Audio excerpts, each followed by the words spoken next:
Hospitals में ICU beds waiting पे है, पेशेंट्स के लिए बेड्स नहीं है।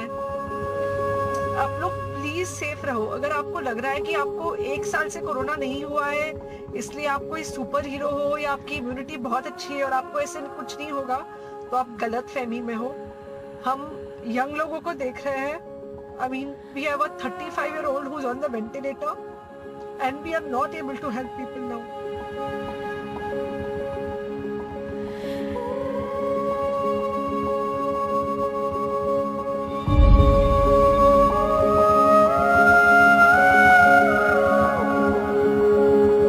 This is a national crisis, for God's sake. This is the country going to war. This is a war against a virus, and we have to all be party to that battle in which we are fighting. Second wave के बारे में जो संक्रमण है इस तेजी से फैल रहा है और उसके लक्षण में परिवर्तन आया है, इसको हम लोगों को ध्यान देना था जो हम नहीं दे पाए। We are looking at the second wave right now, which is extremely virulent, extremely infectious. Testing का जो ये है वो बहुत बढ़ा के रखा हुआ है कि तेजी से अधिक लोगों का टेस्ट हो। We adopted some strategy to curb the peak. One is the break the chain campaign, the SMS campaign of that using soap or sanitizer and wearing mask and also keeping social distance.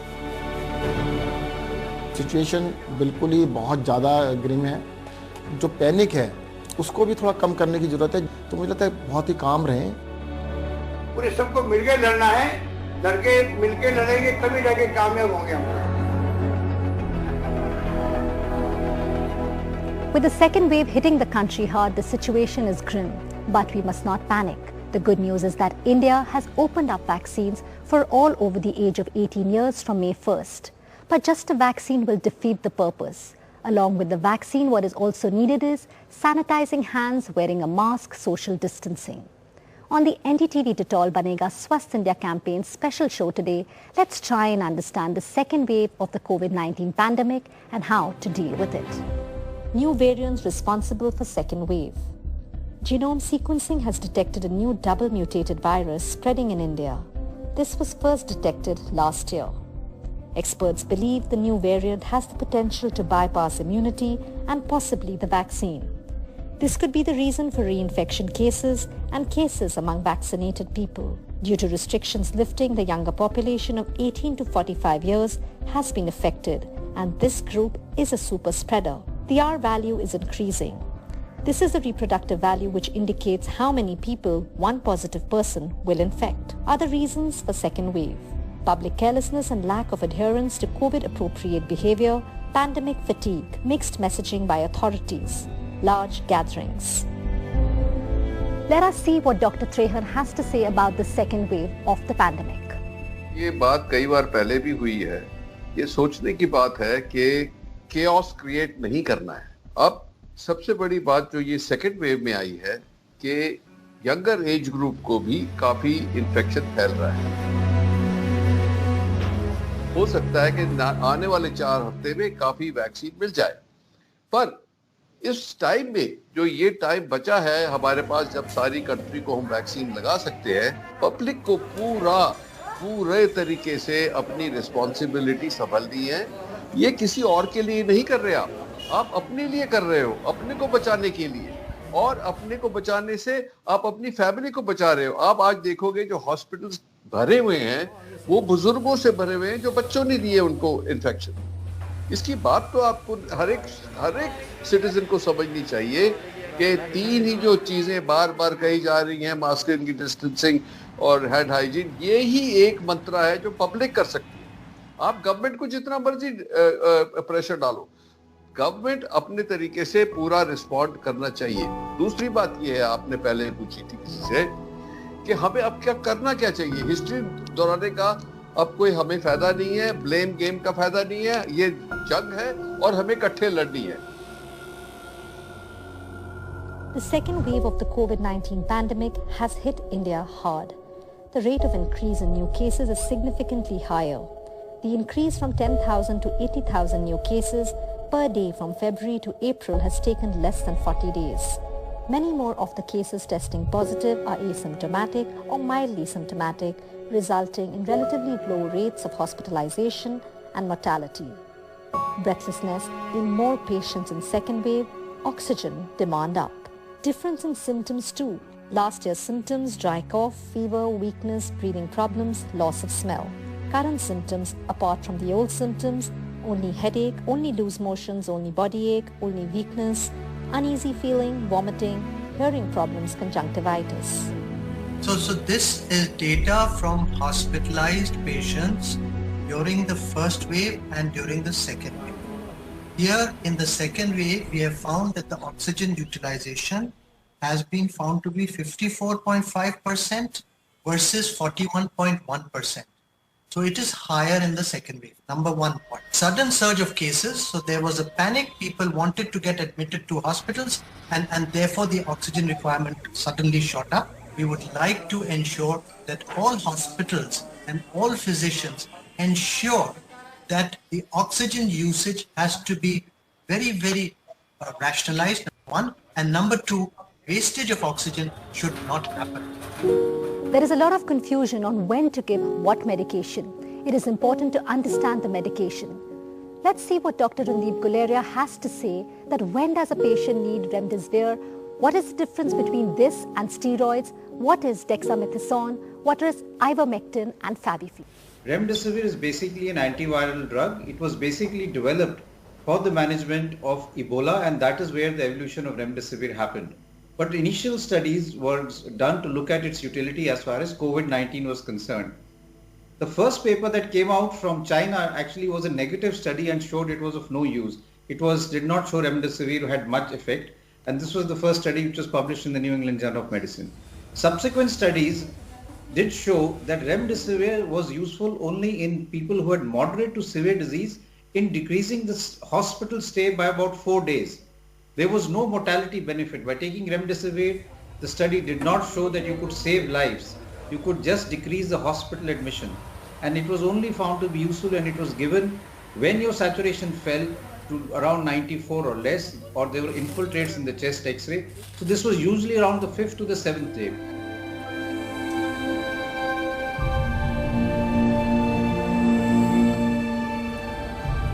We don't really promote Fabiflu that aggressively. Same is true for ivermectin. So none of these drugs are very useful. Coming to dexamethasone and steroids, now those are the drugs which have been shown to be of some use in the recovery trial. But again, I would like to stress that it's not only the drugs, it's the timing of the drugs which is also very, very important. The health system in India has been under tremendous strain for the past year and is likely to continue to stretch to deliver the care needed for rising COVID-19 cases, as well as the backlog of non-COVID medical cases. In addition, health workers are responsible for the scaled-up vaccination drives, leading to enormous pressure on their time and capacity. The private sector is doing their bit in this fight against COVID-19. Let's see what they have to say. We never could have anticipated these kind of numbers. The first time around, we were all grappling with the disease itself, the newness of the disease, and how to manage it. Today, we're really grappling with the resources to treat the disease. The first would be supply of oxygen, right? Oxygen is life-saving. Without oxygen, we're not able to really do, even do anything for a patient. So I think oxygen supply, securing the oxygen supply. Currently, we're doing a little bit of incremental methods of, pulling oxygen from various places, diverting oxygen which is available elsewhere to hospitals. That will help in the short term and has to be done. The second, of course, is vaccination. That is the only thing that is going to see us through COVID. There are multiple dimensions to the whole issue and the situation currently prevailing. The private hospitals have always worked very closely with the public sector, and it may sound odd, but I would like to say that the regulation is something which is essential, whether it is private healthcare or public healthcare. Where I disagree is that the private healthcare is judged at a higher level, whereas the public healthcare is not judged at the same level. Hospitals are currently struggling and overwhelmed with the number of patients. So it is true that there are patients who are being denied beds because beds are simply not available. But this is a crisis situation. It is unprecedented. It has not happened. The furiosity and the speed at which this second wave came about is sort of something which probably left all of us were unprepared. But the hospitals, I would say, were better prepared this time. None of the major players faced any major problems in the supply chain. The hospitals were better prepared this time to isolate areas and also quickly turn around. The protocols were much clearer to the staff, and that has also helped us to convert large part of our hospitals into COVID capacity. But definitely there is still a shortage and a gap in terms of what needs to be done. Private healthcare cannot be a substitute for public healthcare. We have to work together with the public healthcare. COVID's been around for a year. We battled this last year. I think we let our guard down. To tell you the truth, the people of India let their guard down. All of us were, the hospitals also, we got into filling the backlog of the other things we needed to do. Business had to go on as per usual in the country. So in doing so, we let our guard down. And I think that this hit us because of the mutant variations that have come. And if you look at it today, situation is, the cases have doubled since last year. Last year it took 83 days to get here. Now it's 40. I don't know if it's good news, but they're half the deaths. And I think this is also because better medication, better medical protocols. We know how to manage this. But do we have capacity? And I don't think anyone to blame here except people themselves, because I go out on the road. Who said COVID is over? But do you see people wearing masks? Do you see public gatherings being reduced?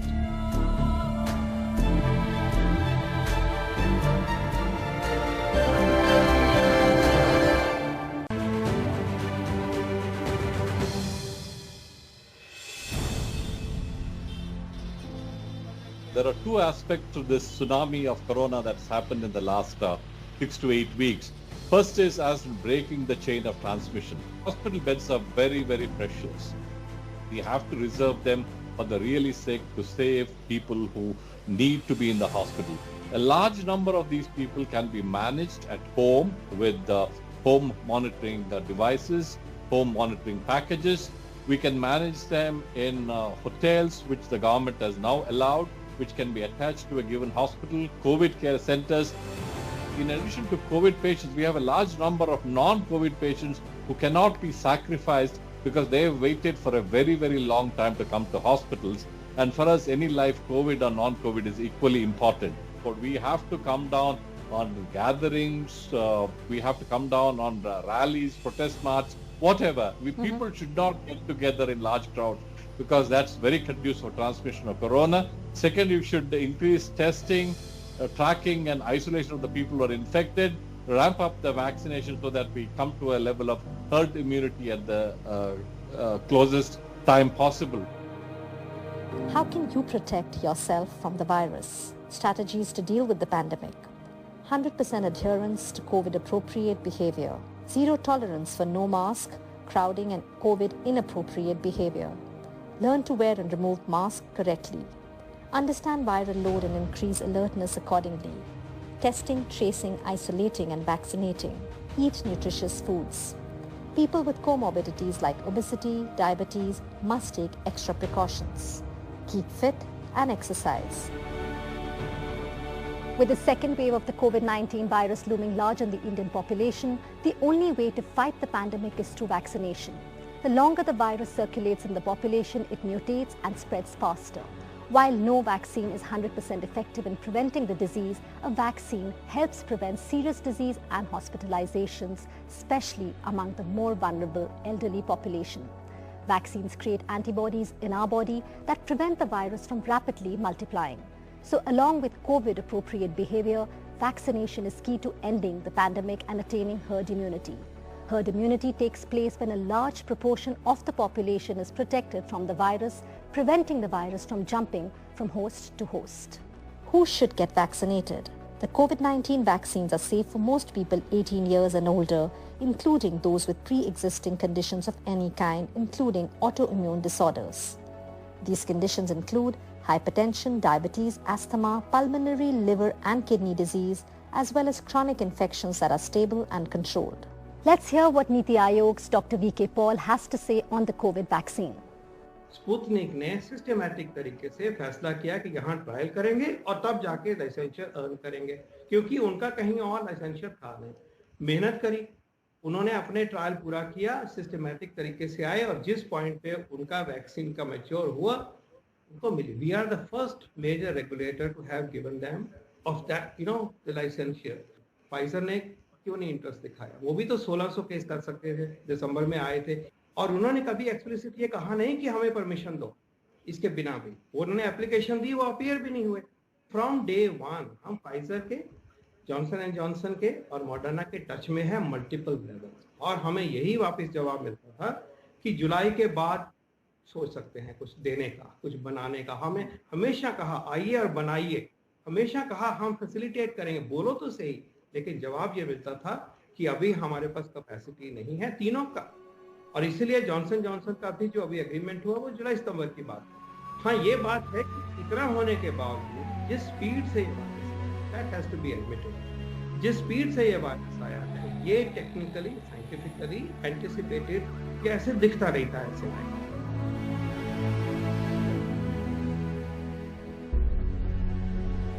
How prepared are we as a nation? So this growth will take place unless we amplify our social distancing measures, our mask wearing measures more efficiently, and increase vaccination hugely. So it is a race, and we will have to win it. There's no choice. We will see likely the availability of other vaccines. We already have the Sputnik being authorized for emergency use, but the J&J vaccine will likely come in soon, both in terms of the manufacturing here, which will again take a few months, but perhaps also by the companies involved deciding to purchase if feasible. If there is any shortage of oxygen at any level, at any place, there is a website which the Ministry of Health has, or all the hospitals have now, and they log on and they know not only that there is a shortage at their place, but they know where else oxygen is available.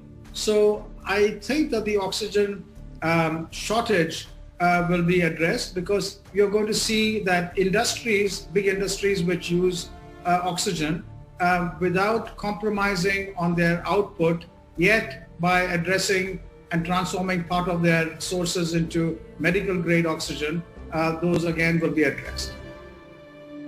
We are ramping up immediately, and the big ramp up will happen post July, but even between now and July, we are going to ramp up 15 to 20% in our monthly capacities.